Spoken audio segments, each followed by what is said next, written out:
안녕하세요, 여러분. 오늘도 그리움 우체통에 찾아와 주셔서 감사합니다. 이곳은 지난 기억, 마음에 담아두었던 이야기, 그리고 용기를 내어 꺼내는 고백들이 도착하는 작은 우체국 같은 곳이지요. 혹시 아직 우리 그리움 우체통을 구독하지 않으셨다면 지금 구독과 좋아요, 알람 설정 꼭 부탁드립니다. 여러분의 작은 클릭이 누군가의 사연이 더 많은 사람의 가슴에 닿을 수 있는 다리가 되니까요. 오늘 소개해드릴 사연은 사실 제목을 정하는데 저도 오래 고민했습니다. 열쇠 소리가 반복적으로 등장하고 그 열쇠가 단순한 쇠조각이 아니라 가족의 비밀과 무너진 신뢰를 상징하고 있었기 때문입니다. 그래서 이 글의 제목을 이렇게 정했어요. 열쇠가 울리던 밤, 나는 장모였습니다. 이 제목 안에는 한 여성이 단순히 장모라는 위치를 넘어 가족과 사회 앞에서 어른으로서 옳은 선택을 해야 했던 순간이 담겨 있습니다. 그 무게와 용기, 그리고 남겨진 사람들의 마음이 오늘 우리에게 큰 울림을 줄 것 같아요. 그럼 이제 여러분과 함께 이 사연을 천천히 열어보겠습니다.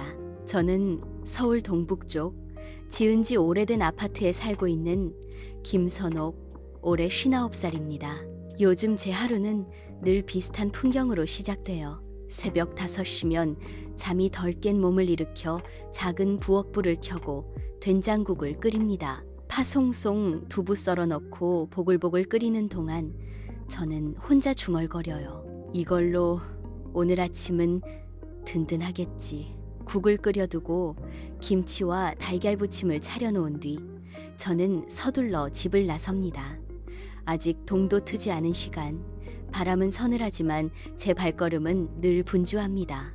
왜냐면 우체국 분류장에 출근해야 하거든요.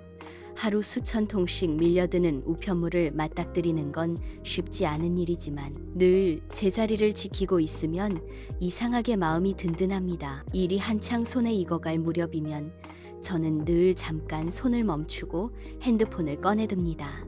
나래야, 엄마야, 아침상 차려놨으니까 꼭 챙겨 먹고 출근해. 아람이도 아침밥 든든히 먹이고 어린이집 보내야지, 알았지? 딸은 늘 알았어요.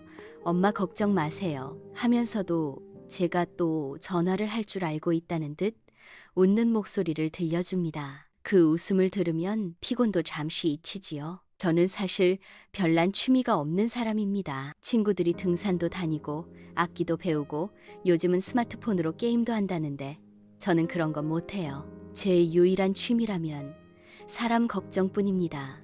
딸이 혹시 아침을 거르고 나간 건 아닐까? 손자 아람이가 어린이집에서 울지는 않을까? 우리 집 식구들이 밥은 잘 먹고 지내는지, 이런 생각이 제 하루의 절반을 차지합니다.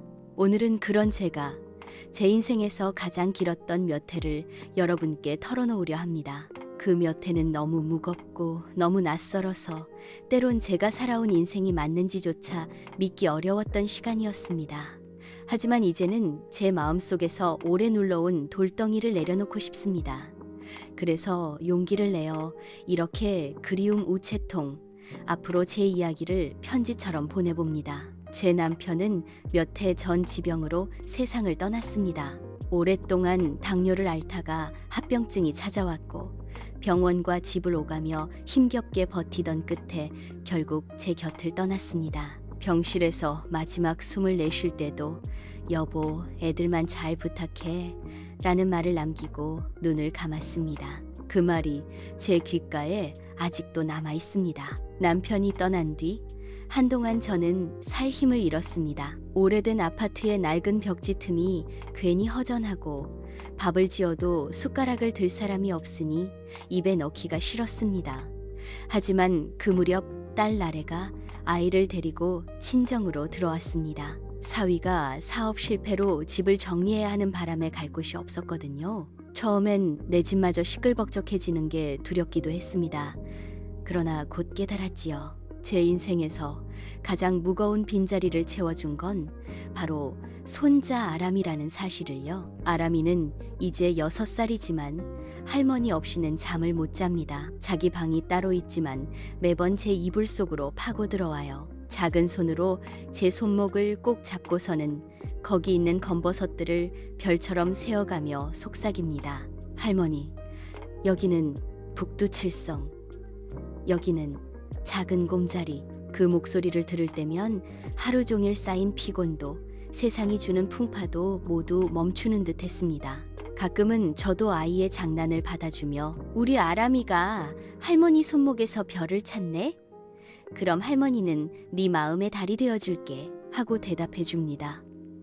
아이는 그 말에 까르르 웃으며 제 품에 얼굴을 묻지요. 남편이 세상을 떠난 뒤로 저는 늘 텅 빈 어둠 속을 걷는 기분이었는데 아람이는 그 속에 켜진 한 줄기 등불 같았습니다. 그 아이의 웃음, 그 아이의 따스한 체온이 제게는 집안의 가장 환한 등이자 다시 살아갈 힘이 되어 주었습니다. 우리 사위 명훈 34. 이는 처음엔 참 성실한 청년이었습니다. 결혼 초만 해도 작은 인쇄소에서 영업일을 했습니다. 몸으로 부딪히며 거래처를 하나하나 관리했고 퇴근 후에도 새벽까지 거래처 명단을 정리하곤 했지요. 하지만 몇 해 전 회사가 갑작스레 부도가 나면서 졸지에 일자리를 잃었습니다. 그때부터 명훈의 인생은 급격히 바뀌었습니다. 가장으로서 책임감이 컸던 아이는 다시는 남 밑에서 월급쟁이처럼 살지 않겠다는 말을 입버릇처럼 하며 무리하게 사업을 시작했지요. 처음엔 친구와 함께 온라인 가전 소매업을 열었지만 물류비와 반품 문제로 금세 문을 닫아야 했습니다. 그 뒤로는 지인 소개로 중고차 딜러를 하다가도 사기꾼을 만나 쪽박을 차기도 했습니다. 실패가 거듭될수록 그는 더 조급해졌고 언젠가부터는 한방이라는 말이 입에 붙었습니다. 그러던 어느 날 명훈은 동창 모임에서 우연히 만난 박 과장이라는 사람의 손을 잡게 되었습니다. 부동산 쪽에서 오래 일했다는 그 남자는 달변이었고 늘 돈을 버는 건 머리가 아니라 흐름을 읽는 거야 라고 말했습니다. 명훈은 그 말에 홀리듯 빠져들었죠. 그 뒤로 사위는 부동산 분양 대행, 임대 관리, 프로젝트 투자 같은 화려한 말들을 입에 달고 살았습니다. 집 현관엔 늘 번쩍거리는 새 구두가 놓였고 식탁 위에는 알록달록한 명함 뭉치가 쌓였습니다. 장모님, 이번에도 계약 터졌습니다. 이번엔 진짜 큽니다. 그가 그렇게 말할 때마다 제 딸 나래는 아이처럼 환하게 웃었습니다. 남편 잃고 마음고생하던 제 눈에도 잠시나마 그 웃음은 고마웠습니다. 하지만 저는 속으로만 중얼거렸습니다. 돈이 돌면 빚도 돈다. 살아오면서 봤습니다. 번듯한 말, 번쩍이는 신발, 쌓여가는 명함 속에 늘림없이 돌아가는 돈이란 결국 허망한 빚으로 남는다는 걸요. 그날도 새벽 3시 반 알람보다 먼저 눈이 떠졌습니다. 하루라도 늦으면 분류장이 엉망이 되니 몸이 무거워도 늘 일찍 일어나야 했습니다. 부엌 불을 켜고 된장국을 끓여 올려두고 손자 아람이 먹을 계란을 삶으며 출근 준비를 했습니다. 그런데 그날따라 거실에서 낯선 소리가 들렸습니다. 찰칵, 찰칵. 쇠소리? 마치 한겨울 얼음 위를 깨금 발로 밟을 때 나는 것 같은 묘하게 날 선소리였습니다. 거실 불을 켜니 현관 앞에 놓인 건 검은색 큰 가방 하나였습니다. 가죽 냄새가 새 것처럼 진하게 풍겼습니다. 반쯤 열린 틈 사이로 은빛 열쇠 뭉치가 주르륵 흘러나와 바닥에 부딪히고 있었습니다. 제법 묵직해 보였지요. 저는 순간 가방을 조심스럽게 열어보았습니다. 안에는 크고 작은 열쇠 꾸러미들이 잔뜩 들어있었고 인감도장 케이스며 이름 모를 두툼한 봉투 몇 개가 가지런히 놓여 있었습니다. 봉투 한쪽에는 은행 로고가 찍혀 있었는데 안에 현금일까 서류일까 알 수가 없었습니다. 이게 다 뭐람? 저도 모르게 중얼거렸습니다. 바로 그때였습니다. 장모님, 뭐 하세요? 뒤에서 불쑥 들려온 사위 명훈의 목소리에 가방 뚜껑을 얼른 닫았습니다. 그는 아직 덜 깬 얼굴로 웃으며 말했습니다. 아, 그거요? 모델하우스 열쇠예요. 저희가 분양 대행 맡은 곳이 몇 군데 있거든요. 이거 관리하려면 열쇠가 많을 수밖에 없어요. 말투는 가볍고 태연했지만 제 귀에는 어딘가 부자연스럽게 들렸습니다. 열쇠 뭉치 수십 개를 한꺼번에 개인 가방에 넣어두는 사람이 어디 있을까 싶었지요. 그래? 그럼 중요한 거구나. 저는 애써 태연하게 대꾸하며 문을 닫았습니다. 그때는 정말로 그 말이 맞겠거니 했습니다. 하지만 제 발걸음은 묘하게 무거웠습니다. 현관문을 나서며 등 뒤에서 들려오는 열쇠 꾸러미 부딪히는 소리가 이상하게도 제 가슴속을 서늘하게 만들었거든요. 그 소리가 훗날 제 가족의 운명을 뒤흔들 첫 번째 복선이 될 줄은 그때는 알지 못했습니다. 그날은 유난히 몸이 고단했습니다. 새벽 5시 분류장에 나갔다가 오전 10시가 조금 넘어 일이 마무리되었습니다. 평소 같으면 점심 도시락을 챙겨 들고 오후까지 일을 이어가야 했지만 그날따라 분류 물량이 적어 예상보다 일찍 퇴근할 수 있었습니다. 오늘은 좀 쉬어도 되겠다 싶어 집으로 발걸음을 돌렸습니다. 집 앞 골목에 들어서니 우체국 오토바이가 막 떠나는 게 보였습니다. 현관 우편함에 두툼한 등기 우편 봉투가 꽂혀 있더군요. 봉투 윗부분에 큼지막하게 찍힌 글자 임의 경매 개시 결정 통지. 제 심장이 순간 철렁 내려앉았습니다. 받는 사람은 사위 회사 이름이었지만 주소는 분명히 우리 집이었습니다. 마침 집 안에서 웃음소리가 들렸습니다. 문을 열고 들어선 이 딸과 사위 그리고 아람이가 식탁에 모여 있었습니다. 오늘은 아람이 유치원에서 작은 발표회가 있었다지요. 동화극에서 작은 나무 역할을 맡았다며 종이로 만든 초록 머리띠를 아직도 쓰고 있었습니다. 할머니, 나 오늘 대사 하나도 안 틀렸어요. 아람이가 제 품에 뛰어들며 자랑을 늘어놓았습니다. 그 옆에서 사위 명훈이 말했습니다. 장모님, 오늘 아람이 최고였습니다. 발표회 끝나고 가족끼리 점심 먹으러 가자고 해서 제가 오늘은 일 안 나갔습니다. 저는 그제야 이해가 갔습니다. 사위가 이 시간에 집에 있는 까닭이. 그런데 손에 쥔 봉투가 자꾸만 신경을 긁었습니다. 이거 등기 우편 왔더라. 제가 봉투를 내밀자 사위 얼굴이 순간 딱 굳더니 금세 억지 미소를 지었습니다. 아, 그거요? 차고예요. 요즘 회사 서류가 여기로 잘못 오더라고요. 신경 쓰실 거 없어요. 그는 제 손에서 봉투를 재빨리 빼앗아 식탁 옆 서랍 속에 밀어 넣었습니다. 서랍이 닫히는 소리, 그 둔탁한 소리가 제 가슴 안쪽까지 함께 닫히는 듯 했습니다. 어머니, 오늘은 근사한 거 사드리겠습니다. 우리 아람이 무대 서느라 고생했으니까 스테이크 어때요? 사위는 능청스럽게 웃으며 분위기를 바꿨습니다. 딸은 환하게 웃었고 아람이는 신이 나서 양손을 번쩍 들었습니다. 저도 억지로 웃어 보였습니다. 그래, 아람이 오늘은 축하해야지. 식탁 위로 번지는 웃음소리에 잠시 안도의 숨이 새어나왔습니다. 사위가 우리를 위해 점심을 사주고 아이는 재롱을 부리고 딸은 행복하게 웃었습니다. 그럼에도 불구하고 제 가슴 한구석은 끝내 무겁게 내려앉아 있었습니다. 임의경매. 경매라니 그게 어찌 착오일 수 있단 말인가. 따뜻한 스테이크 향 너머로 서랍 안에 갇힌 그 두꺼운 봉투가 자꾸만 제 귀에 소곤거렸습니다. 아람이 유치원 발표회가 끝나고 이틀이 지났습니다.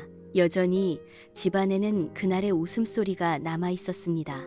아람이는 자기 대사를 또박또박 외우며 장난을 쳤고 딸은 영상으로 남긴 장면을 가족 단톡방에 올려 몇 번이고 돌려봤습니다. 사위 명훈은 그날 맛있는 점심을 사주고 저녁에는 퇴근한 딸과 함께 아람이를 칭찬하느라 분위기가 밝아 보였습니다. 하지만 제 마음은 그때 받은 등기 우편이 자꾸만 맴돌았습니다. 서랍 속에 밀어넣던 그 소리, 임의 경매 개시결정 통지라는 글자가 밤마다 눈에 아른거렸습니다. 그날은 마침 제가 우체국에서 일찍 마친 날이었어요. 아람이가 어린이집에서 돌아와 옆에서 배를 쓰다듬으며 말했습니다.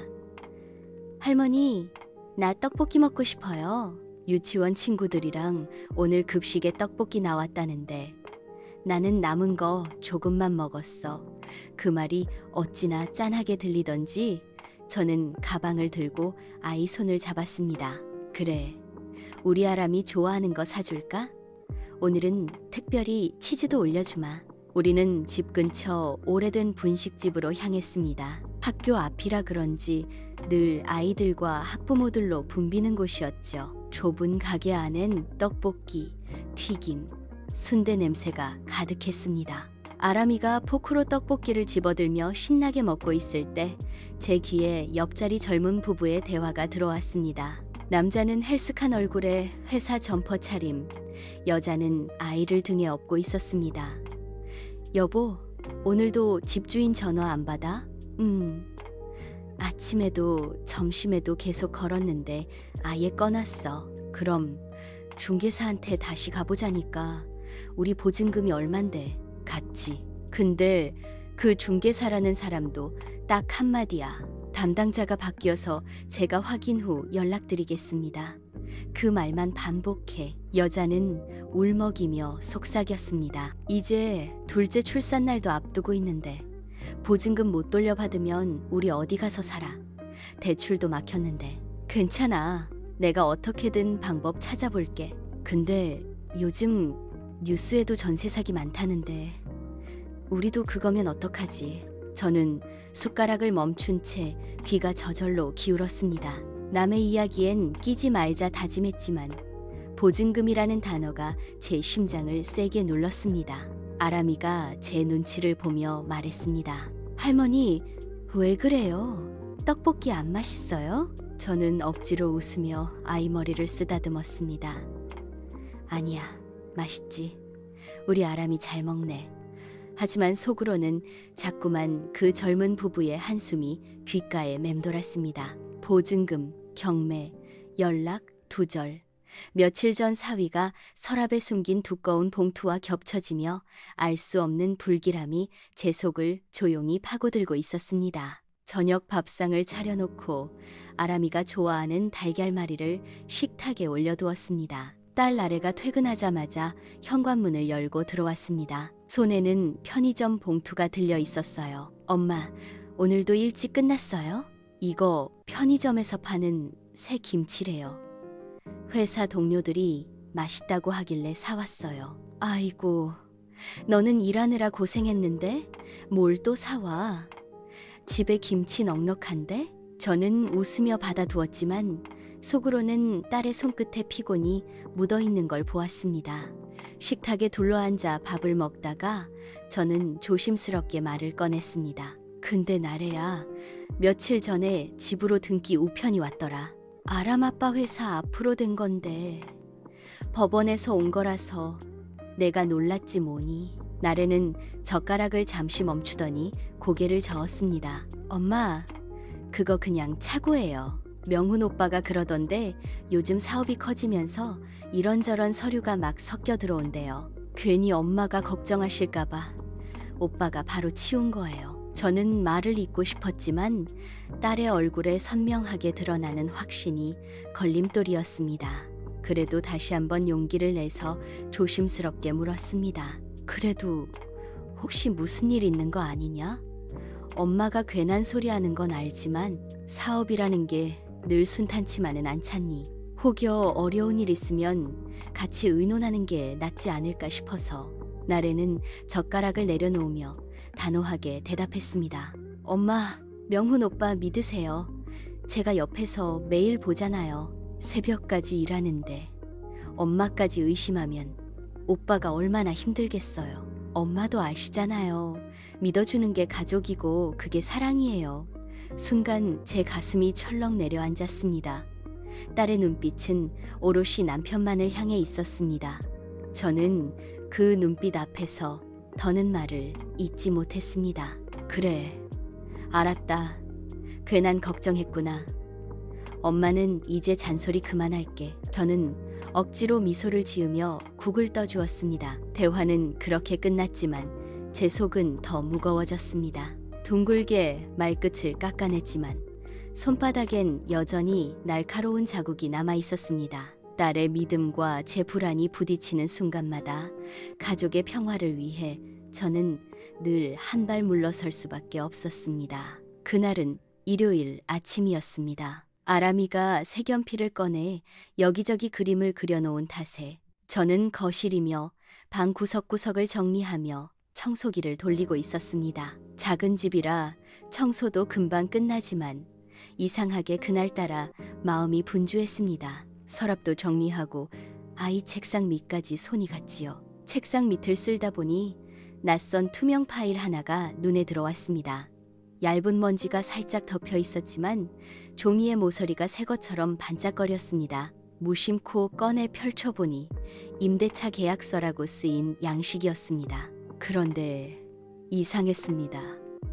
계약서라는 게 원래 꼼꼼해야 하는 법인데 눈에 띄게 허술했습니다. 무엇보다 제목 아래 굵은 글씨로 임차인이 아닌 임차인이라고 적혀 있었습니다.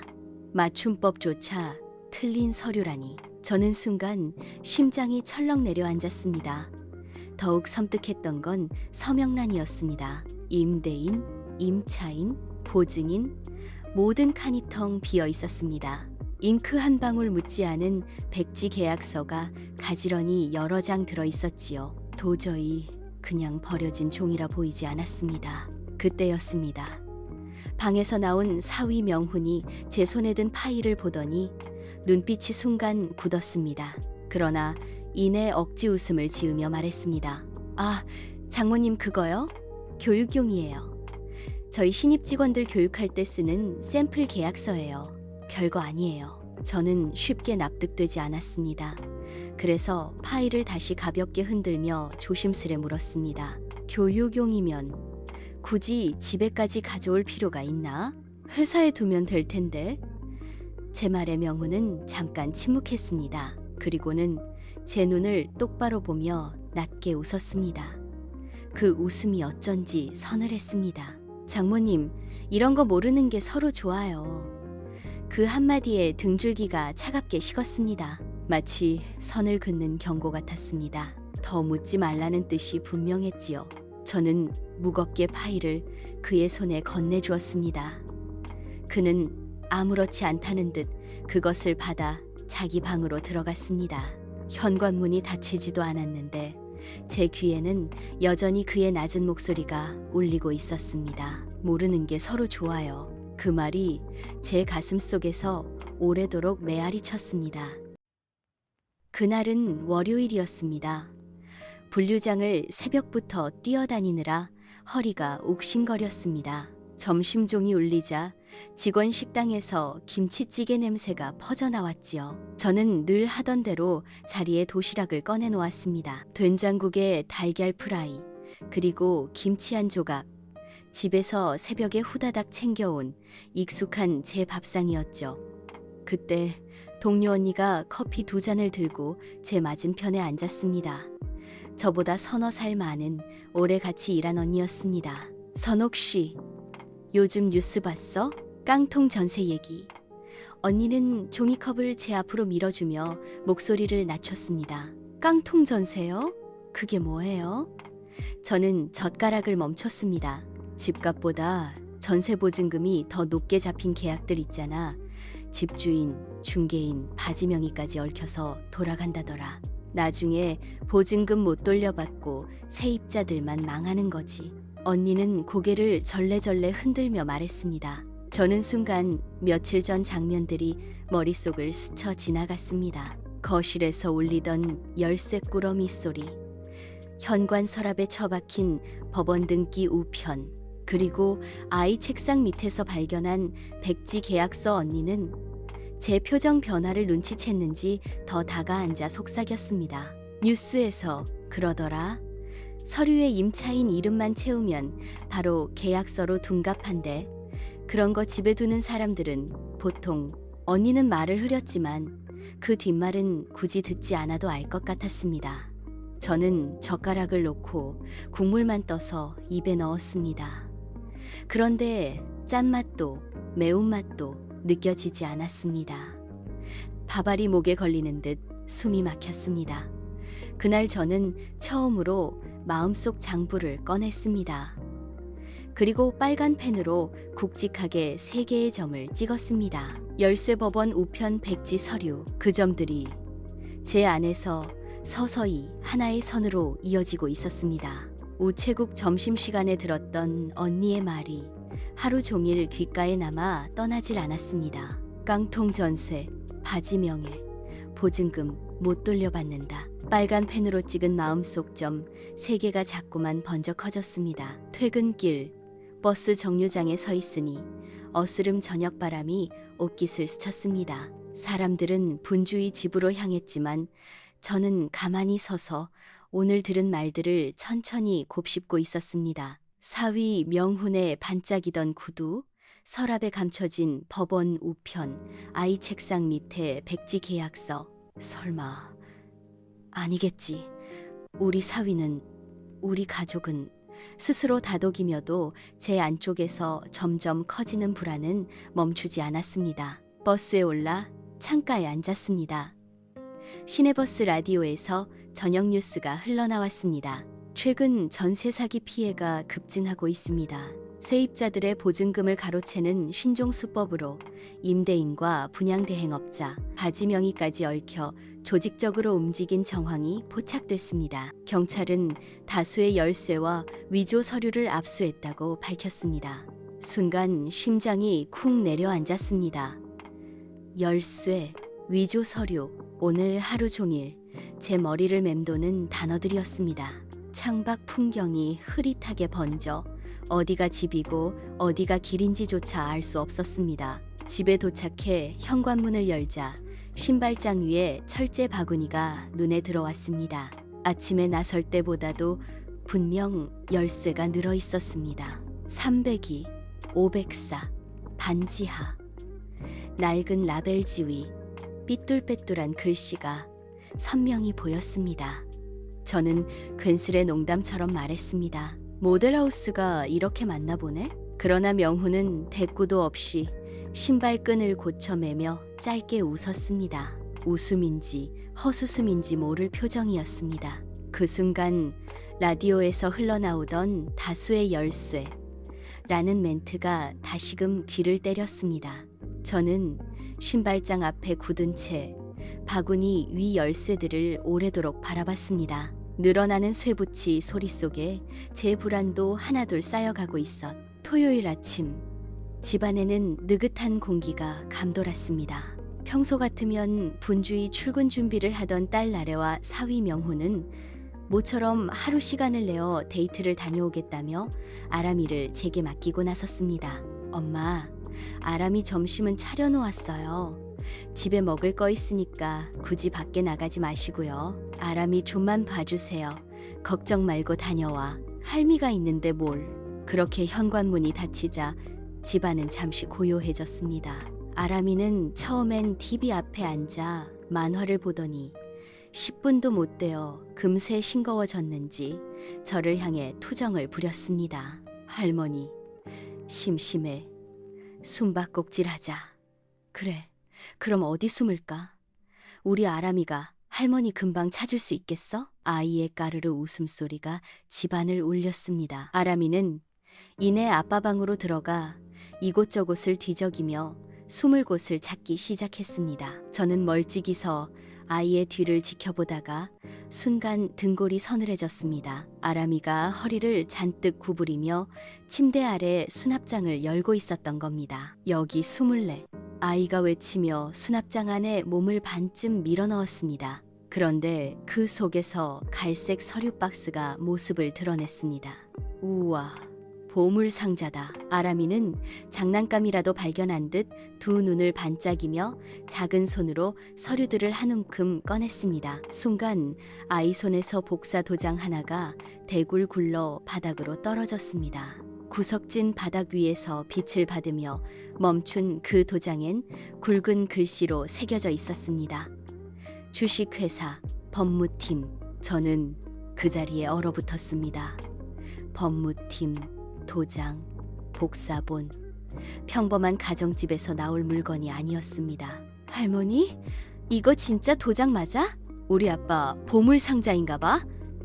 아람이가 천진하게 웃으며 도장을 손가락으로 굴렸습니다. 저는 황급히 아이 손을 살며시 잡아 도장을 빼앗고 곧장 서류들을 다시 상자 안에 밀어 넣었습니다. 아람아, 이건 어른들이 쓰는 물건이야. 장난감 아니니까 건드리면 안 돼. 알았지? 알았어. 아이는 고개를 끄덕였지만 금세 관심을 잃고 다른 놀이를 찾으러 달려갔습니다. 남겨진 건 제 손에 쥐어진 차갑고 무거운 인감 도장의 감촉이었습니다. 아이는 감춰야 했고 어른은 꺼내야 했습니다. 저는 서류 박스를 닫으며 마음속에 네 번째 빨간 점을 또박또박 찍어 넣었습니다. 아람이가 아빠 방 수납장에서 찾아낸 갈색 서류 박스가 하루 종일 제 머릿속을 떠나지 않았습니다. 작은 손에서 굴러떨어진 복사 도장의 차가운 감촉, 선명하게 찍힌 법무팀 글자가 자꾸만 눈앞에 아른거렸습니다. 아이는 금세 잊고 다른 놀이에 빠졌지만 저는 청소를 하다가도 밥을 짓다가도 그 상자 속에 어떤 것들이 더 들어있을지 생각하며 자꾸만 심장이 조여왔습니다. 아이는 감춰야 했고 어른은 꺼내야 했다. 그 다짐이 속에서 울리며 저를 붙들고 있었지요. 당일 토요일, 딸과 사위가 오랜만에 데이트를 다녀온 날이었습니다. 저녁이 되자 집안은 모처럼 활기가 돌았습니다. 사위 명훈은 피곤하다며 소파에 털썩 앉았고 딸 나래는 냉장고에서 반찬을 꺼내 저녁상을 차렸습니다. 저는 그 틈에 아람이 숙제를 봐주며 평범한 하루의 마무리를 하고 있었지요. 그런데 그때 딸의 휴대전화가 요란하게 울렸습니다. 회사에서 급한 일이 생겼다며 당장 사무실로 들어와야 한다는 전화를 받은 것이었습니다. 딸은 난처한 얼굴로 제게 말했습니다. 엄마, 아람이 좀 봐주세요. 나 다녀올게요. 금방 올 수 있을 거야. 걱정 말고 다녀와라. 딸이 급히 외투를 챙겨 나가고 나니 집엔 저와 아람이 그리고 소파에 늘어진 사위만 남았습니다. 잠시 후였습니다. 띵동, 띵동. 초인종이 다급하게 울렸습니다. 문 앞으로 다가가니 낯선 여성이 서 있었습니다. 아이를 업고 있었는데 아이의 얼굴은 벌겋게 달아올라 열이 나는 듯했습니다. 여자의 손에는 등기부등본과 계약서 뭉치가 들려 있었습니다. 저기 사장님, 여기 계시죠? 연락이 안 돼서요. 보증금 5천만 원 돌려받아야 하는데 전화도 안 받고 사무실도 닫혀 있고. 그 순간 제 눈이 번쩍 뜨였습니다. 어디서 본 얼굴 같았거든요. 곧 기억이 났습니다. 며칠 전 아람이와 갔던 떡볶이 가게 옆자리에서 남편과 보증금 이야기를 나누던 바로 그 여자였습니다. 아이가 아파서 병원이라도 가야 하는데 돈이 묶여서. 여자는 목소리를 떨었습니다. 저는 뭐라 대답해야 할지 몰라 얼어붙어 있었는데 그때 사위 명훈이 현관으로 성큼 걸어 나왔습니다. 상황을 단번에 파악한 듯 억지 미소를 지으며 여자의 팔을 잡았습니다. 아, 그건 오해야. 여기서 얘기하기 그렇습니다. 잠깐 내려가서 말씀드리죠. 여자는 아이를 업은 채 힘겹게 계단을 내려갔습니다. 명훈은 뒤따라 내려갔고 저는 현관 앞에 멍하니 서 있었습니다. 그리고 잠시 후 사위 혼자 돌아왔습니다. 장모님, 별거 아니에요. 서류착오로 생긴 오해예요. 걱정 마세요. 그는 태연한 얼굴로 손을 툭툭 털며 말했습니다. 하지만 현관문 사이로 스며들던 차가운 바람 속에서 저는 방금 전 계단으로 떨어져 내려간 그 여자의 울음 섞인 목소리를 분명히 들은 듯 했습니다. 그날 제 망설임도 함께 계단 틈으로 떨어졌습니다. 더는 우연이라 넘길 수 없음을 직감했지만 아직 제 입술은 꼭 다물린 채였습니다. 며칠 동안 저는 휴대전화를 손에 쥐고만 살았습니다. 번호판 위에 떠오르는 숫자 112. 엄지손가락만 올려놓고 끝내 누르지 못한 채 화면을 꺼버리곤 했습니다. 괜히 가족 문제로 만들면 어떡하지. 나래가 알면 또 상처받을 텐데. 저는 수없이 중얼거렸습니다. 경찰서 앞까지 간 적도 있었습니다. 분류장에서 일을 마치고 돌아오는 길, 버스 대신 발걸음을 돌려 동네 파출소 앞에 섰습니다. 문 안에서 들려오는 전화벨 소리, 분주한 발소리에 문손잡이까지 잡아봤지만 끝내 열지 못하고 돌아섰습니다. 집으로 돌아오는 길, 발걸음이 그렇게 무거울 수가 없었습니다. 그러던 어느 오후, 마트 앞에서 낯익은 얼굴을 보게 되었습니다. 아기를 업고 서성이는 여인 며칠 전 우리 집 문을 두드렸던 바로 그 여자였습니다. 아이는 여전히 창백했고 그녀의 어깨는 한껏 무너져 있었습니다. 저는 용기를 내어 말을 걸었습니다. 저기, 그날 우리 집에 오셨던 분 맞죠? 여자는 잠시 놀란 눈으로 저를 바라보다가 이내 터져 나오듯 말했습니다. 집도 못 들어가고 보증금도 못 찾고 애는 아픈데 병원비조차 못 내고 있어요. 저희 같은 피해자가 한둘이 아니래요. 중개인도 사장도 다 연락이 끊겼어요. 이제 어디에 기대야 할지 모르겠어요. 그녀의 목소리는 울먹임을 넘어 절망에 가까웠습니다. 저는 그 말을 들으며 며칠 전부터 머릿속을 짓누르던 무게가 확실히 형태를 드러내는 걸 느꼈습니다. 이건 단순한 가족 문제가 아니었습니다. 사람의 삶을 무너뜨리는 범죄였습니다. 그날 저녁 다시 휴대전화를 들었습니다. 엄지손가락이 떨렸지만 이번엔 멈추지 않았습니다. 112, 네, 112입니다. 무엇을 도와드릴까요? 낯선 수화기 너머의 목소리가 들렸습니다. 저는 낮고 떨렸지만 분명한 목소리로 말했습니다. 전세 사기 관련 정황을 제보하고 싶습니다. 그 순간 제 안에서 뭔가가 탁 끊어지는 듯 했습니다. 저는 장모이기 전에 어른이었습니다. 그리고 어른으로서 해야 할 일을 선택한 것이었습니다. 112에 전화를 걸었을 때 제 목소리는 떨렸습니다. 전세 사기 관련 정황을 제보하고 싶습니다. 잠시 정적이 흐른 뒤 차분한 남자 목소리가 이어졌습니다. 네, 잠시만요. 관련 부서로 연결해 드리겠습니다. 지능범죄 수사팀입니다. 말씀 편하게 하셔도 됩니다. 저는 숨을 고르고 지난 며칠 동안 제 눈과 귀로 확인한 것들을 간추려 말했습니다. 집안 가득 늘어난 열쇠 꾸러미, 백지 계약서, 법원에서 온 우편, 낯선 피해자의 방문, 수화기 너머의 수사관은 끊지 않고 묵묵히 들었습니다. 선생님, 혹시 직접 뵙고 말씀 나눌 수 있을까요? 집 근처는 부담스러우실 테니 인근 카페에서 뵙죠. 그날 저녁, 저는 사람들로 붐비는 카페 구석자리에서 그를 만났습니다. 사복 차림의 수사관은 종이 노트를 꺼내놓고 말했습니다. 편하게 말씀하세요. 오늘은 공식 진술이 아닙니다. 상황만 확인하는 거니까요. 처음엔 입술이 바짝 말라 아무 말도 나오지 않았습니다.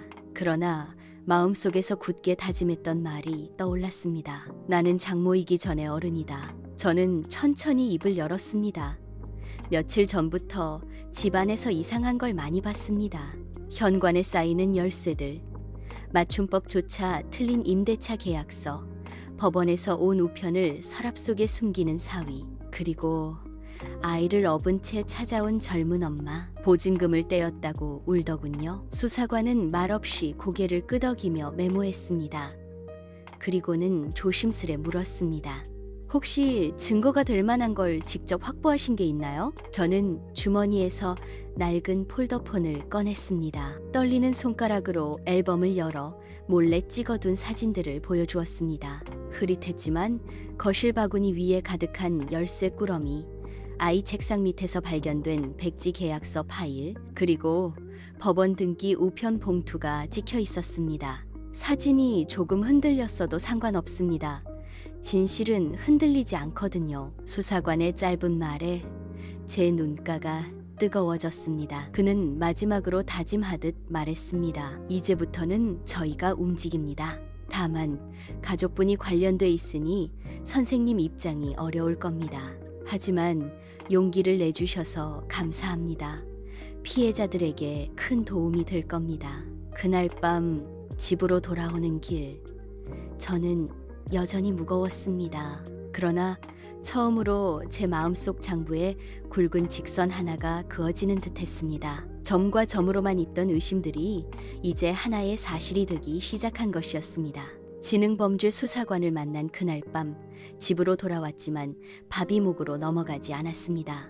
상위에 차려진 된장찌개와 김치, 그리고 계란말이가 그대로 식어갔습니다.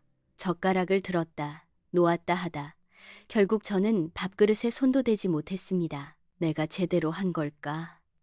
이제 우리 가족은 어떻게 되는 거지? 나래는, 아람이는 속으로 수십 번 되뇌며 저는 부엌 의자에 앉아 멍한 이 시간을 흘려보냈습니다. 그 모습을 본 딸 나래가 다가왔습니다. 엄마, 요즘 왜 이렇게 얼굴이 어두워요? 어디 아파요? 저는 억지로 미소를 지으며 고개를 저었습니다. 아니야, 그냥 피곤해서 그래. 요즘 새벽일이 힘들어서. 딸은 제 손등을 살며시 잡으며 말했습니다. 엄마, 오늘은 제가 아람이랑 잘게요. 엄마는 방에서 푹 주무세요.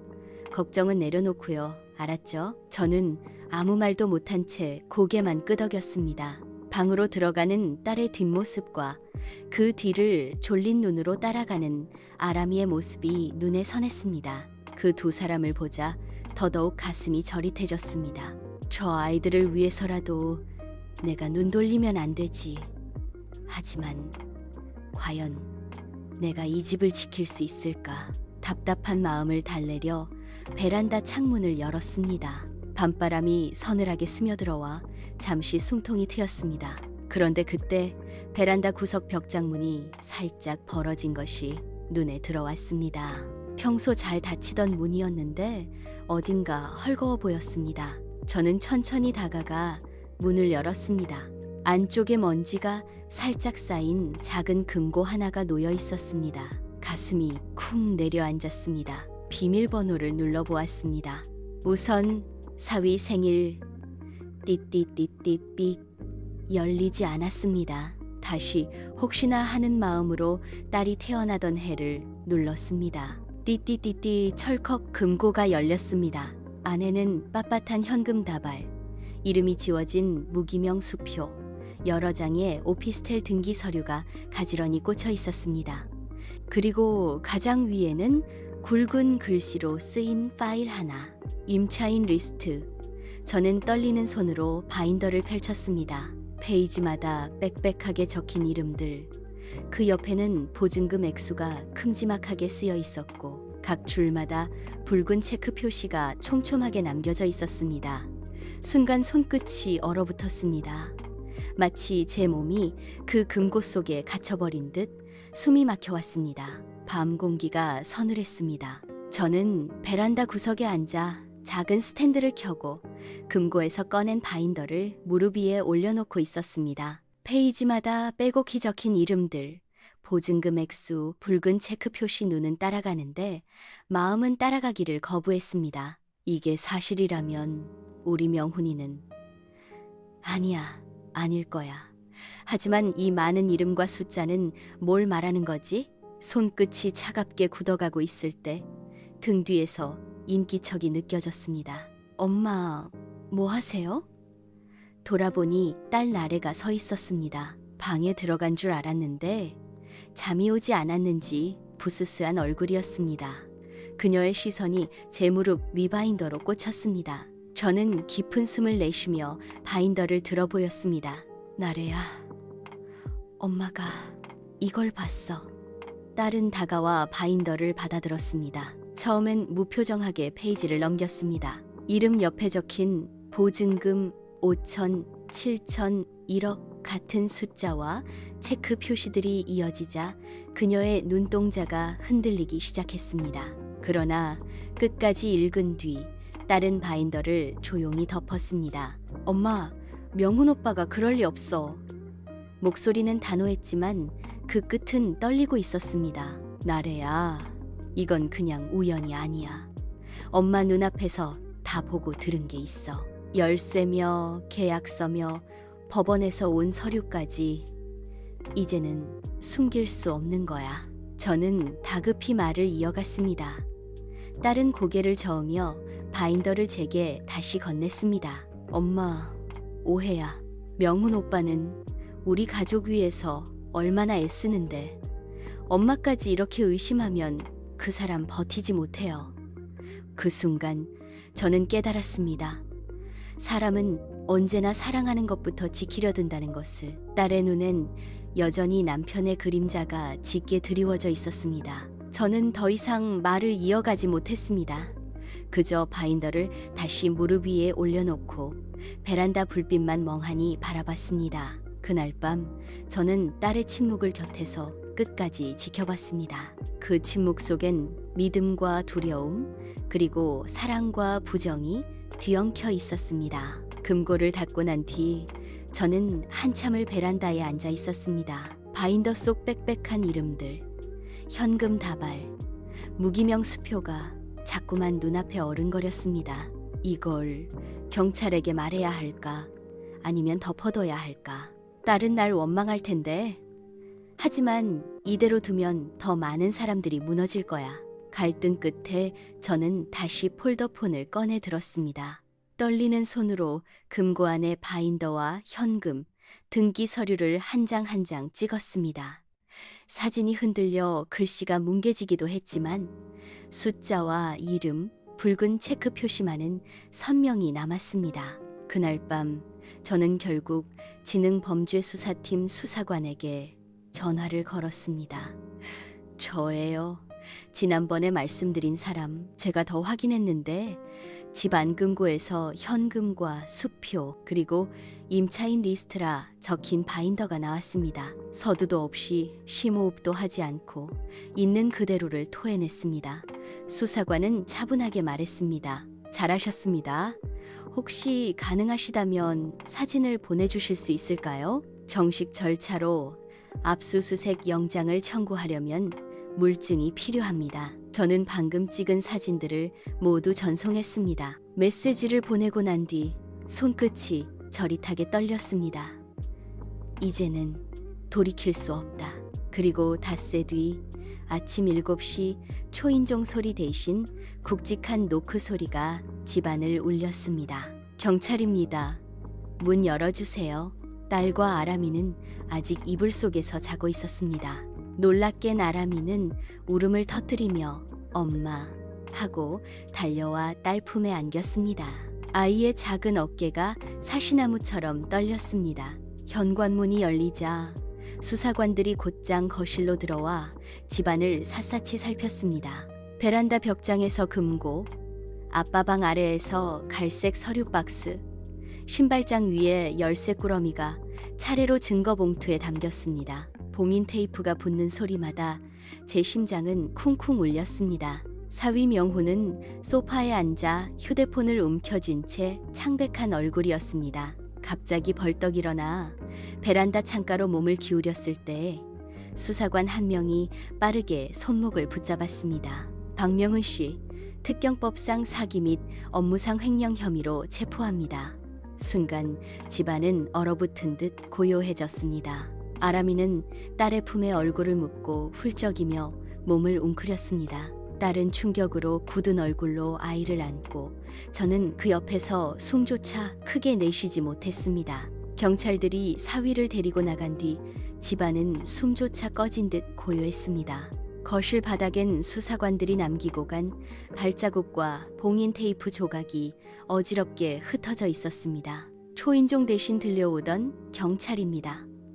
수갑 채우는 차가운 금소금, 그리고 현관문이 닫히며 남긴 울림이 아직 귓가에 맴돌았습니다. 딸 나래는 아이를 꼭 껴안은 채 한참을 서 있었습니다. 아람이는 겁에 질린 얼굴로 엄마 목에 매달려 숨죽여 울고 있었고 나래의 눈빛은 끝내 제게 닿지 않았습니다.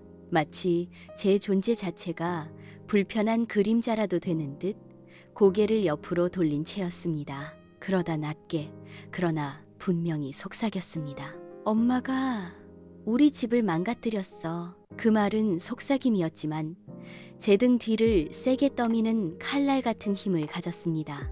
순간 숨이 막혀 가슴이 저려왔습니다. 저는 그 자리에 꼼짝없이 서 있었습니다. 무슨 말이라도 하고 싶었습니다. 나래야, 엄마는 너랑 아람이 지키려고 그가 이미 너무 많은 사람들을 수백 마디가 목구멍까지 차올랐지만 끝내 입술을 열지 못했습니다. 그때 딸이 마침내 고개를 돌려 저를 보았습니다. 눈가가 붉게 젖어 있었지만 그 눈빛은 날카로웠습니다. 엄마, 경찰에 연락하기 전에 저랑 먼저 얘기했어야 하는 거 아니에요? 왜? 엄마 마음대로 왜 제 남편을, 우리 가족을 그렇게 만든 거예요? 그 원망 섞인 목소리에 제 심장이 내려앉았습니다. 딸의 두 팔에 매달려 있는 아람이는 여전히 흐느끼고 있어 저는 그 두 사람을 바라보며 한 발짝도 다가가지 못했습니다. 왜냐하면 지금 제가 흔들리면 이 집은 정말로 무너질 테니까. 저는 그저 두 손을 앞에 모은 채 서 있었습니다. 고개조차 들지 못한 채 딸의 차가운 시선과 아람이의 흐느낌 소리만이 집안을 가득 메웠습니다. 그날 저녁 거실 TV에서는 구시 뉴스가 흘러나왔습니다. 앵커의 목소리가 무겁게 이어졌습니다. 최근 전국을 뒤흔든 깡통 전세 조직이 대거 검거됐습니다. 주범은 분양대행사 대표와 그 일가로 피해액만 수백억 원에 달합니다. 화면 한쪽에 낯익은 건물이 비쳤습니다. 제가 수십 년을 살아온, 지금도 우리 가족이 머무는 바로 그 아파트였습니다. 카메라 앞에 선 한 어르신의 손이 화면을 가득 채웠습니다. 깊게 갈라진 주름, 굳은 살로 거칠어진 손. 이게 평생 모은 돈이었는데 하루아침에 다 날아갔어. 어쩌나 이제 말끝이 흐려지기도 전에 제 눈이 붉어졌습니다. 저 손이 곧 우리 모두의 손이었기 때문입니다. 아람이는 제 옆에 바짝 붙어 앉아 있었습니다. 아직 며칠 전의 기억이 무서운지 할머니 옆에서 작은 몸을 웅크린 채 조용히 TV를 보고 있었습니다. 손가락으로 제 옷자락을 꼭 쥐고 있는 그 작은 힘에서 아이의 불안이 그대로 전해졌습니다. 저는 저녁상을 차리며 딸 나래를 향해 조심스럽게 입을 열었습니다. 나래야, 엄마가 왜 그랬는지 이제는 조금은 이해해줘야 하지 않겠니? 명훈이가 저지른 일은 우리 가족만의 문제가 아니었어. 저렇게 많은 사람이 피해를. 그러나 나래는 젓가락을 내려놓고 무표정하게 일어났습니다. 엄마, 그 얘기 듣고 싶지 않아요. 그리고는 제 말을 끊고 방으로 들어가 버렸습니다. 방문이 쿵 닫히는 소리에 제 가슴도 함께 닫히는 듯 했습니다. 거실에는 TV 소리와 제 곁에 붙어 앉아있던 아람이의 잔잔한 숨소리만이 남았습니다. 저는 소파에 앉아 화면 속 어르신의 손을 다시 바라봤습니다. 그리고 깨달았습니다. 그 손이 바로 내 손이고 우리 모두의 손이며 무너진 세입자들의 손이라는 것을. 다음 날 아침 저는 평소보다 일찍 장바구니를 들고 집을 나섰습니다. 딸 나래와의 관계가 삐걱거린 지 며칠째. 오늘만큼은 나래가 좋아하는 음식을 해줘야지. 갈비찜이었나 아니면 잡채였나. 속으로 중얼거리며 마트로 향했습니다. 괜히 음식이라도 차려주면 딸의 마음이 조금은 풀릴 거라 믿고 싶었습니다. 마트 앞 주차장에 다다랐을 때 차 옆에서 허둥대는 노부부가 눈에 들어왔습니다. 종이 가방에서 쏟아진 서류를 부부가 허겁지겁 주워 담고 있었는데 바람에 날린 종이 한 장이 제 발 앞에 멈춰 섰습니다. 무심코 집어든 종이는 임대차 계약서였습니다. 굵은 글씨로 보증금 1억 원.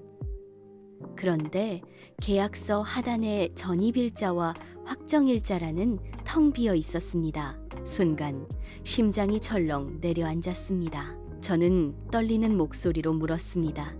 저 확정일자 받으셨어요? 노인은 멍한 눈빛으로 저를 보더니 고개를 저었습니다. 그게 뭔지도 잘 모르겠어요.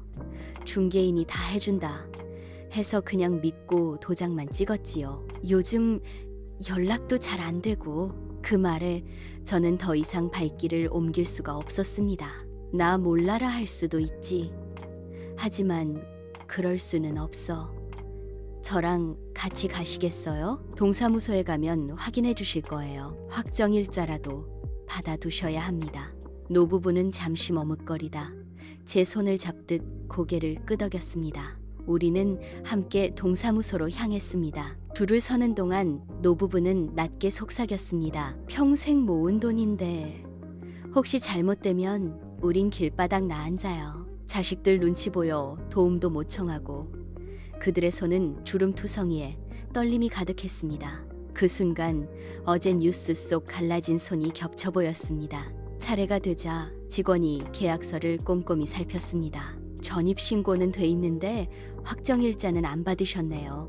이거 꼭 받아두셔야 합니다. 그래야 최소한 보증금 일부라도 법적으로 보호를 받습니다. 직원의 말에 노부부는 눈을 마주치며 안도의 한숨을 내쉬었습니다. 저는 그 옆에서 서류에 도장을 찍는 그들의 손을 지켜보았습니다. 맞아? 나는 장모이기 전에 어른이었지. 그리고 지금은 피해자 곁에 서 있어야 하는 사람이구나. 그날 새벽 현관문이 조심스레 열렸습니다. 우산도 없이 비를 쫄딱 맞은 딸 나래가 서 있었습니다. 머리카락은 목덜미에 달라붙어 있었고 셔츠와 스커트는 축축하게 젖어 무거워 보였습니다. 눈은 벌겋게 부어 있었고 두 발은 힘이 빠져 금세 주저앉을 듯 했습니다. 저는 놀라 허둥지둥 수건을 꺼내 들고 달려갔습니다. 아이고, 이게 뭐야? 비를 이렇게 맞고 다녀오면 어떡하니? 그러곤 수건으로 젖은 머리를 닦아주다 결국 못 참고 딸을 꼭 끌어안았습니다. 축축한 딸의 체온이 고스란히 전해져 왔습니다. 잠시 후 나래가 떨리는 목소리로 말했습니다. 엄마, 사실 명훈 오빠 입에서 가등기라는 말은 들어본 적 있어요. 근데 그게 이런 뜻인 줄은 정말 몰랐어요. 딸은 두 손으로 얼굴을 가리며 흐느꼈습니다. 저는 그 손을 살며시 내려주었습니다. 괜찮다, 나래야. 이제 알았으니 됐다. 딸은 고개를 숙인 채 조용히 말을 이었습니다. 어쩌면 마음속 깊은 데서는 미리 직감을 하고 있었던 것 같아요. 서류며 명함이며 오빠가 집에 들여놓는 것들이 이상하다는 것도. 근데 남편이 사업 망하고 다시 뭐라도 해보겠다며 뛰어다니던 모습이 너무 간절해 보였어요. 오랜만에 웃는 얼굴이었고 저도 그냥 불안한 마음을 꾹 눌러버렸던 거예요. 그게 우리 가족을 위한 길이라고 스스로 믿으려 했던 거죠. 저는 딸의 어깨를 꼭 잡았습니다. 젖은 옷에서 서늘한 물기가 느껴졌지만 품은 더 따뜻하게 조여주었습니다. 나래야, 이제부터는 아람이 엄마로 살아라. 그게 시작이야. 명훈이 아내로만 사는 게 아니라 아람이를 지켜내는 엄마로.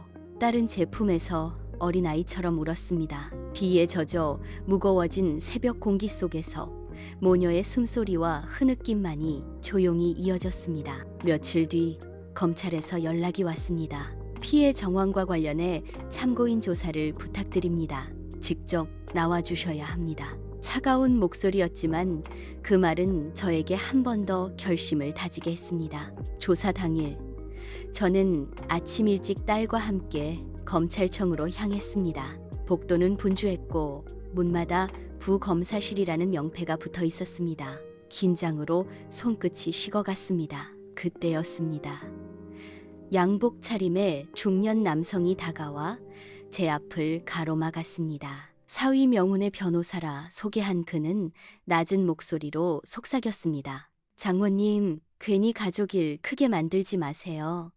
이번 사건 충분히 오해로 돌릴 수 있습니다. 괜히 증언을 늘어놓으시면 결국 가족이 다 망가집니다. 그의 말은 협박도 회유도 아닌 애매한 중간 어투였지만 제 귀에는 분명 협박으로 들렸습니다. 순간 가슴이 철렁했지만 저는 곧 마음을 다잡았습니다. 흔들리면 안 된다. 이미 너무 많은 사람들이 피해를 봤다. 이제라도 어른으로서 해야 할 일을 해야 한다. 검사실에 들어서자 젊은 검사가 서류를 정리하며 맞이했습니다. 편하게 말씀해 주세요. 아시는 만큼만 사실 그대로 말씀하시면 됩니다. 저는 준비해둔 작은 봉투를 꺼냈습니다. 그 안에는 제가 찍어둔 사진들이 있었습니다. 현관 바구니 위에 쌓인 열쇠 꾸러미와 라벨, 책상 밑에서 발견한 백지 임대차 계약서, 그리고 금고에서 본 임차인 리스트 바인더의 붉은 체크표. 검사는 고개를 끄덕이며 하나씩 넘겨봤습니다. 그때 옆에 앉아있던 사위 측 변호사가 비웃듯 말했습니다. 검사님, 이건 다 장모의 추측 아닙니까? 가정사에 과도하게 개입해서 불필요한 오해를 키운 거죠. 김선옥 씨 이 정도면 가정 파괴범 아닙니까? 순간 제 손이 떨렸습니다. 하지만 저는 곧 짧게 단호하게 말했습니다. 저는 어른으로서 한 일을 했습니다. 검사가 다시 제 쪽을 바라봤습니다.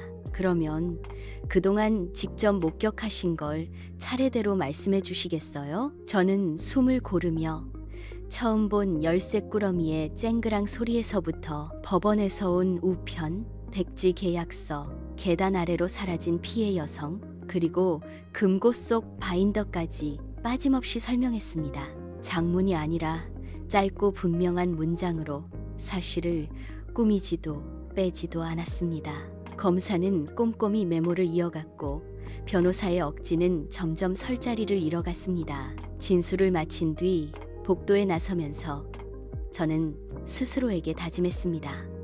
나는 장모가 아니라 어른으로서 증언했다. 이제는 그 진실이 빛을 보게 될 것이다. 사위 명훈의 요청이 있었습니다.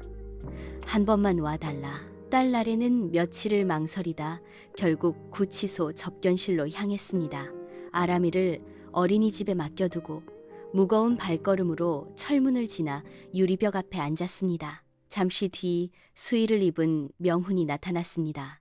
말끔히 젠틀하게 꾸미던 예전 모습은 사라지고 수척한 얼굴과 날선 눈빛만이 남아 있었습니다. 나래는 그 모습을 보는 순간 심장이 무너져 내렸습니다. 이게 내가 끝까지 믿으려 했던 사람의 진짜 얼굴이었구나. 수화기를 들자마자 명훈은 담담히 그러나 뻔뻔하게 말했습니다. 나래야, 세상엔 눈먼 돈이 많아. 임차인들이 확정일자도 모르고 법도 제대로 모르는 사람들이지. 우리는 그 사이를 정리해 준 것뿐이야. 뭐가 그렇게 잘못됐다는 거야? 그 말은 칼날처럼 나래의 가슴을 베었습니다. 오빠, 사람들의 눈물과 피땀을 그렇게 말해? 그러나 명훈은 미안함도 후회도 없었습니다. 오히려 눈을 치켜뜨며 말을 이었습니다. 내가 다시 나가면 다시 시작할 수 있어. 넌 내 편만 되어주면 돼. 그 순간 나래의 눈에서 무언가가 툭 떨어졌습니다. 그건 눈물이 아니라 사랑의 껍질이었습니다. 접견을 마치고 돌아온 나래는 집에서 저를 마주했습니다. 젖은 눈으로 조용히 말했습니다. 엄마, 그 사람이 그러더라. 세상은 눈먼 돈이 많다고. 임차인들은 확정일자도 모르고 우린 그 사이를 정리한 것뿐이라고. 딸의 어깨가 무겁게 떨렸습니다. 저는 말없이 그 어깨를 감싸 안았습니다. 나래는 제 품에서 흐느끼며 낮게 속삭였습니다. 엄마, 이제 알았어요. 저는 더 이상 그 사람의 아내로 살 수 없어요. 아람이의 엄마로만 살겠습니다. 그게 내가 해야 할 일이에요. 그날 밤 딸은 아람이의 방에 들어가 아이 곁에 누워 있었습니다. 작은 아이의 이마를 쓰다듬으며 혼잣말처럼 다짐했습니다. 아람아, 엄마가 지켜줄게.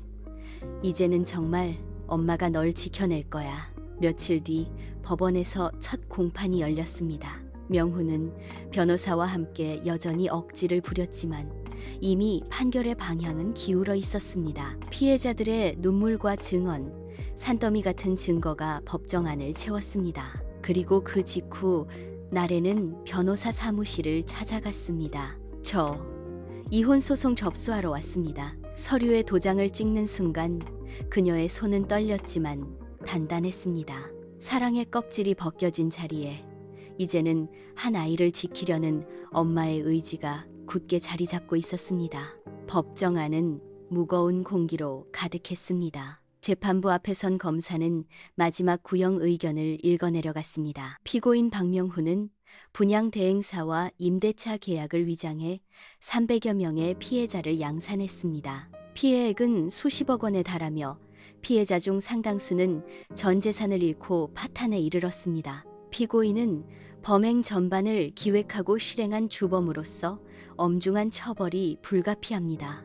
피해자석에서는 흐느낌과 낮은 울음이 잇따랐습니다. 어떤 이는 고개를 숙인 채 손등으로 눈물을 훔쳤고 어떤 이는 주먹을 불끈 쥐며 이를 악물었습니다. 사위 측 변호사는 끝까지 목소리를 높였습니다. 피고인은 단순히 거래 구조 속에서 중개 역할을 했을 뿐입니다. 언론이 과장했고 비자금은 존재하지 않습니다. 검찰의 주장은 추측일 뿐입니다. 그러나 판사의 목소리는 흔들림이 없었습니다. 피고인은 수십 개의 열쇠, 백지 문서, 차명 명의를 이용하여 서민들의 삶을 파괴했습니다. 피해 규모와 피해자의 고통을 고려할 때 죄질이 극히 불량합니다. 순간 법정은 숨소리마저 멎었습니다. 판사는 단호하게 선고했습니다. 피고인 박명훈에게 징역 12년을 선고한다. 순식간에 법정안은 울음과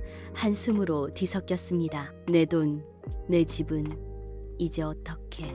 그래도 벌이라도 받으니 그나마. 어디선가 흐느낌이 터지고 누군가는 무릎을 꿇은 채 머리를 감쌌습니다. 재판이 끝난 뒤 저는 복도에서 담당 검사를 만났습니다. 오늘 판결이 확정되면 피해자들이 바로 민사소송을 이어갈 겁니다. 이미 가압류된 자산들이 일부 확인됐습니다. 다만 모든 피해액을 돌려받긴 어렵습니다. 검사의 말은 냉정했지만 동시에 현실을 알려주려는 진심이 담겨 있었습니다. 저는 고개를 끄덕이며 물었습니다. 피해자분들은 진술 때 뭐라고 하셨나요? 검사는 잠시 서류를 덮고 제게 말했습니다. 많은 분들이 평생 모은 돈이었다. 자식들 신혼집 마련하려다 전 재산을 잃었다. 이제 남은 건 빚뿐이다. 그렇게 말씀하셨어요. 그분들 목소리가 판사에게 닿은 겁니다.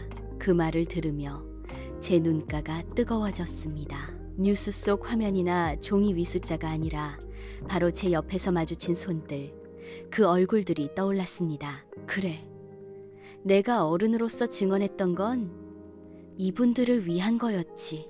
판결이 내려지고 며칠 뒤 우리는 집을 정리하기 시작했습니다. 사위 명훈의 이름으로 남아있던 가구와 물건들을 하나씩 골라내며 웃음이 배어있던 흔적들을 떼어냈습니다. 결혼 당시 신혼집을 꾸밀 때 샀던 소파 사진관에서 정성스레 고른 웨딩 사진 액자, 그리고 전세 사기 뉴스가 처음 흘러나오던 그 TV. 딸날에는 액자를 오래 들여다보다가 한숨을 내쉬며 말했습니다. 엄마, 이 집 팔자 더는 여기서 살 수 없을 것 같아. 그 목소리는 결연했지만 동시에 무거웠습니다. 저는 고개를 끄덕이며 짐을 싸는 손길을 거들었습니다. 옷장을 비우고 서랍 속 종이들을 정리하며 수십 년의 시간이 한순간에 봉투 안으로 밀려 들어가는 듯 했습니다. 아람이는 방 한쪽에서 색연필로 그림을 그리고 있었습니다. 창문 옆에 놓인 그의 그림에는 기웃거리는 집 대신 작은 나무집이 그려져 있었습니다. 아이도 알고 있구나. 이제 우리 집이 달라진다는 걸. 며칠 뒤 우리는 더 작은 전셋집으로 옮겼습니다. 이삿짐 차에서 내려진 짐은 전보다 반도 되지 않았지만 그 안에는 새로 시작하려는 마음이 담겨 있었습니다. 남은 돈의 대부분은 공탁했습니다. 조금이라도 피해자들에게 돌아가야 해. 우리도 빚을 진 거잖아. 딸의 말에 저는 고개를 끄덕였습니다. 그 빚은 단순히 돈만이 아니었습니다. 피해자들이 흘린 눈물 앞에서 느낀 마음의 빚, 그리고 사위의 잘못을 끝내 막지 못한 양심의 빚. 우리는 이 집을 떠나며 스스로에게 약속했습니다. 다시 서민의 삶을 지키는 편에 서자. 가족만의 울타리 안에서 눈 감지 말자. 낡은 소파와 웨딩 사진을 뒤로 하고 나온 집은 이제 더 이상 우리의 집이 아니었습니다. 그러나 그 빈자리를 채운 건 작은 집이었고 더 단단해진 다짐이었습니다. 이사가 끝난 지 한 달쯤 지난 어느 날이었습니다. 검사에게서 연락이 왔습니다. 선옥 씨, 잠시 뵐 수 있을까요? 전하고 싶은 게 있습니다. 약속 장소는 검찰청 인근의 작은 카페였습니다. 자리에 앉아 검사님은 두툼한 흰 봉투 하나를 제 앞으로 내밀었습니다. 피해자 모임에서 선옥 씨께 드리라고 했습니다. 직접 전하지 못하니 저를 통해 전달해 달라고 부탁했어요. 봉투는 손때 묻은 듯 구겨져 있었고 겉면에는 삐뚤빼뚤한 글씨로 피해자 모임이라 적혀 있었습니다. 저는 손끝이 떨려 봉투를 열었습니다. 안에는 여러 장의 편지가 곱게 접혀들어 있었습니다. 첫 장을 펼치자 굵고 서툰 글씨가 눈에 들어왔습니다. 저희는 아직도 잠을 잘 못 잡니다. 평생 모은 돈이 사라진 뒤로 하루하루가 지옥 같았습니다. 그런데 누군가 우리 대신 목소리를 내줬다는 사실이 세상이 완전히 나쁜 곳만은 아니라는 생각을 하게 했습니다. 또 다른 편지에는 이런 문장이 적혀 있었습니다. 저는 고등학생 따라 이 앞에서 울지 않으려 이를 악물고 버텼습니다. 그런데 장모님이 신고해 주셔서 딸에게 말할 수 있었습니다. 그래도 누군가 우리 편이 되어줬다고요? 감사합니다. 글자마다 묵직한 눈물이 배어있는 듯 했습니다. 저는 더 이상 편지를 읽을 수 없었습니다. 손이 덜덜 떨리며 종이가 흔들렸고 결국 제 눈에서 눈물이 터져 나왔습니다. 카페 한쪽 구석에서 고개를 숙인 채 어깨를 들썩이며 오래도록 울었습니다. 그 오열 속에는 미안함과 고마움이 뒤섞여 있었습니다. 내 사위의 죄로 당신들이 이렇게 고통을 겪었구나 하는 미안함, 그리고 그래도 내가 어른으로서 한 선택이 헛되지 않았구나 하는 고마움이 함께 몰려왔습니다. 편지를 가슴에 꼭 끌어안았습니다. 가슴이 뜨겁고 먹먹했습니다. 그 순간 저는 다시 다짐했습니다. 흔들리지 말자. 이제라도 세상을 조금은 덜 어둡게 만드는 어른으로 살아가자. 우리는 더 작은 전셋집으로 이사했습니다. 예전 집처럼 웃음소리가 가득하지는 않았습니다. 짐도 절반으로 줄었고 방 안 곳곳에는 여전히 무겁고 쓸쓸한 공기가 감돌았습니다. 그러나 딸날에는 묵묵히 버텼습니다. 엄마, 나 이제 더 열심히 일할 거예요. 남은 빚은 내가 다 갚을 거예요. 피해자들 앞에, 아람이 앞에 엄마로서 살아야 하잖아요. 그 말은 결심이었고 동시에 스스로를 향한 사죄이기도 했습니다. 저 역시 매일같이 아람이를 챙기며 하루를 이어갔습니다. 웃음이 줄어든 집이었지만 아이의 웃음을 지켜내야 한다는 생각 하나로 힘을 냈습니다. 어느 날 저녁, 딸이 늦게까지 일을 나간 날이었습니다.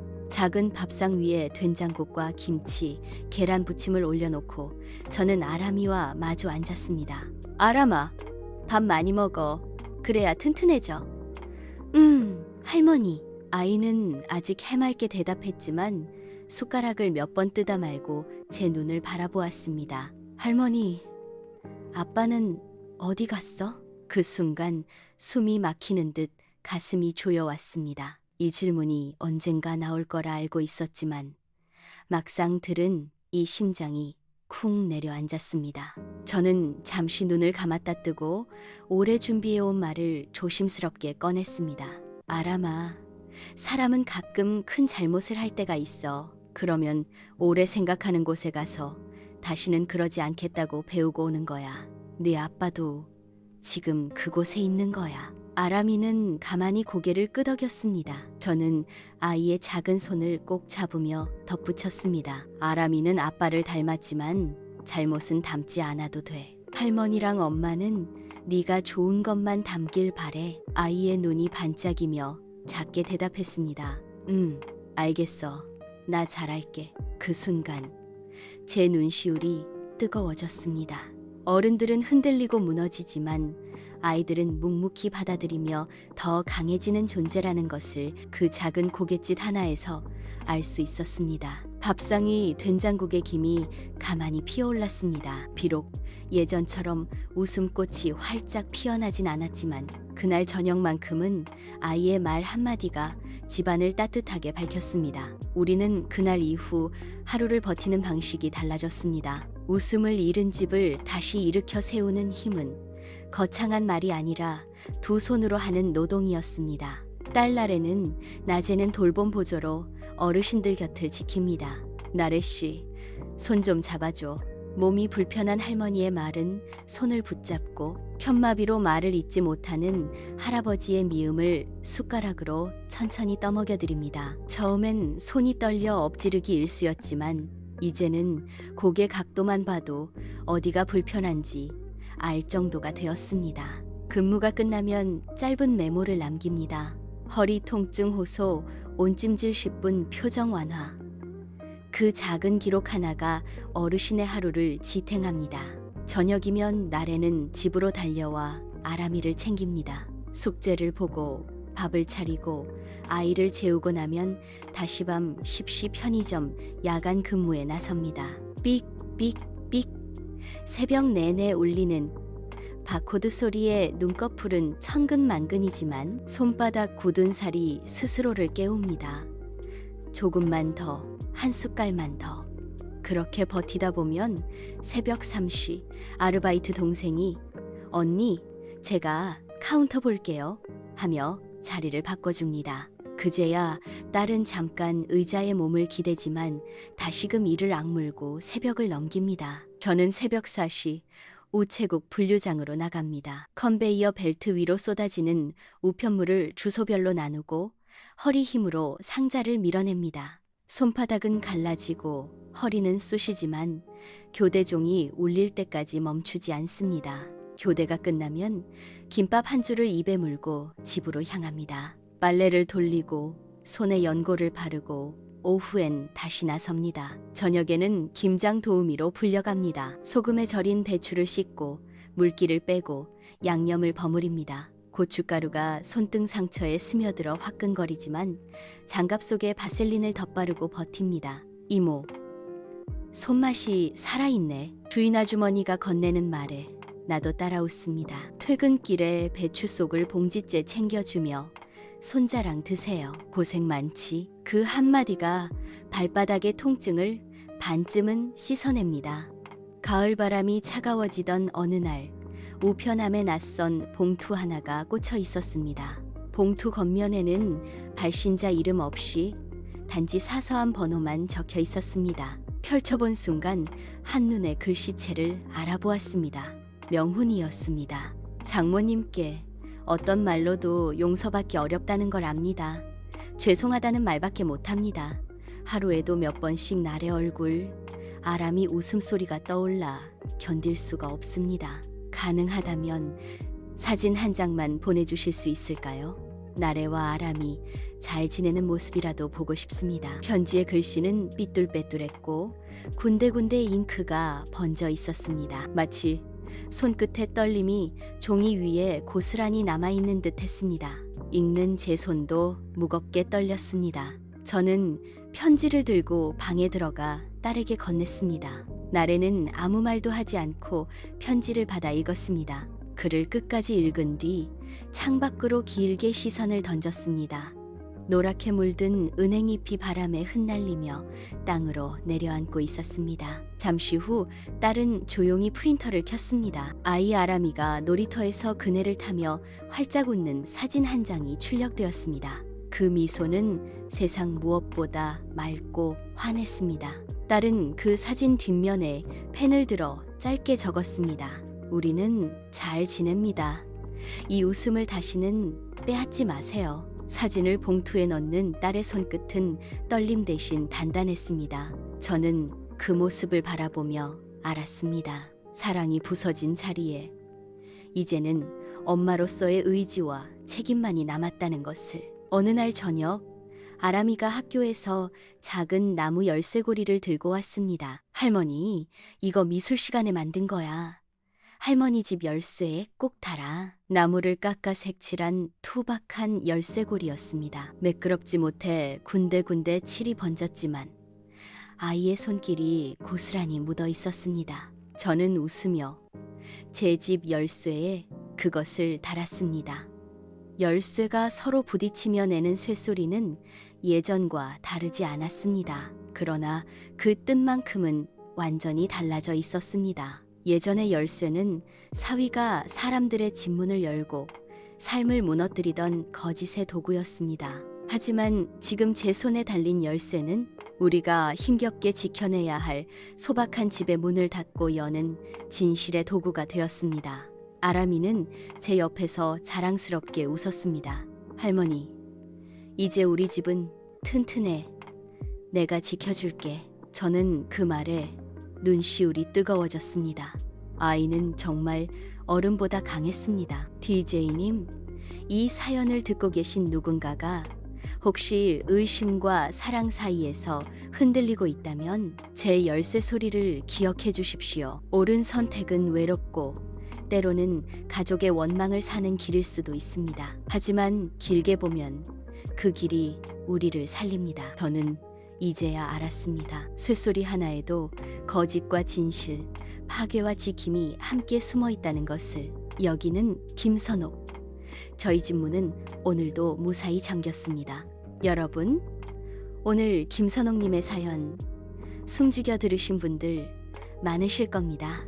한 집안의 이야기였지만 사실은 우리 모두가 언젠가 겪을 수도 있는 삶의 단면이었죠.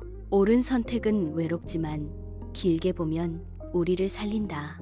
이 한 문장이 오늘 제 마음에도 깊이 새겨졌습니다. 사랑하는 사람을 지키고 싶어서 눈 감고 싶은 순간, 그럼에도 불구하고 용기를 내야 하는 순간이 있습니다. 그 용기가 없었다면 더 많은 누군가의 삶이 무너졌을지도 모릅니다. 여러분, 오늘 사연을 들으시면서 혹시 마음속에서 작은 쇠소리가 울리지 않으셨나요? 그 쇠소리가 여러분의 양심을 두드린다면 꼭 기억해 주세요. 우리가 지켜야 할 건 거짓이 아니라 함께 살아가는 사람들의 웃음이라는 걸요. 그리움 우체통은 언제나 여러분의 편지와 마음을 기다리고 있습니다. 사연이 있다면 주저하지 말고 보내주세요. 누군가의 용기가 또 다른 누군가의 삶을 지켜낼 수 있으니까요. 오늘도 함께 해주셔서 감사합니다. 여러분의 집 문도 마음의 문도 오늘 밤은 무사히 잠기길 바라면서 저는 여기서 인사드리겠습니다.